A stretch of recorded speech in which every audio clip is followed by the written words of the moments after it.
Praise the Lord. Greetings to you all in the mighty and matchless name of our Lord and Savior Jesus Christ. యేసుక్రీస్తు శక్తి కలిగిన నామంలో మీ అందరికీ వందనాలు తెలియజేస్తా ఉన్నాను. దేవుడు ఇచ్చిన చిన్న తలంపును బట్టి మీతో ఒక చిన్న మాట పంచుకోవాలని ఆశపడతా ఉన్నాను. క్రీస్తు యేసునందు మహిమలో మీ ప్రతి అవసరమును దేవుడు తీర్చునుగాక.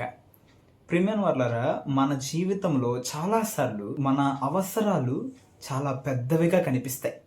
నా దగ్గర ఉన్న ధనము, నా దగ్గర ఉన్న శక్తి నాకు సరిపోదు అని మనం ఆలోచిస్తాం.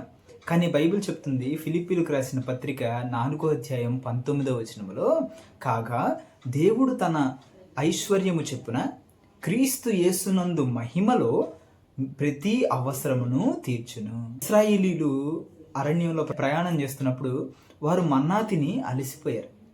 వారు మోషేని అడిగితే, మోషే దేవుడిని అడిగినప్పుడు దేవుడు వారికి ఆకాశము నుండి పూరేలను పంపించి వారి యొక్క ఆకలిని తీర్చాడు, వారి ఆశను తీర్చాడు.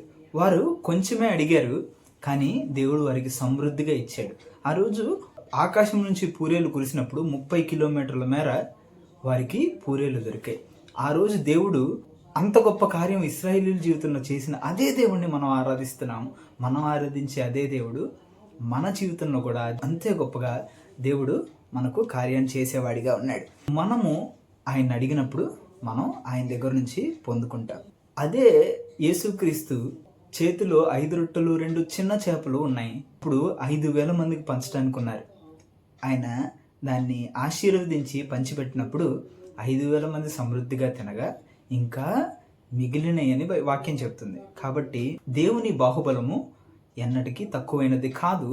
ఆయన్ని అడిగినప్పుడు మనం పొందుకుంటాము. అడిగే ప్రతిదీ ఆయన మీద నమ్మకంతో అడగాలి అని దేవుని వాక్యం సెలవిస్తూ ఉంది. సో మనం అడిగిన ప్రతిదీ ఆయన మహిమైశ్వర్యంతో తీరుస్తాడు. మన లిమిట్ కాదు, కానీ ఆయన లిమిట్లో ఆయన చేయగలిగినంత ఆయన మహిమైశ్వర్యం చొప్పున ఆయన మన అవసరాలను తీర్చేవాడిగా ఉన్నాడు.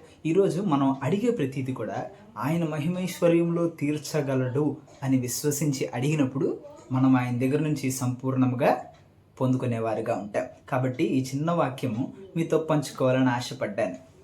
దేవుడు ఈ చిన్న వాక్యాన్ని దీవించునుగాక.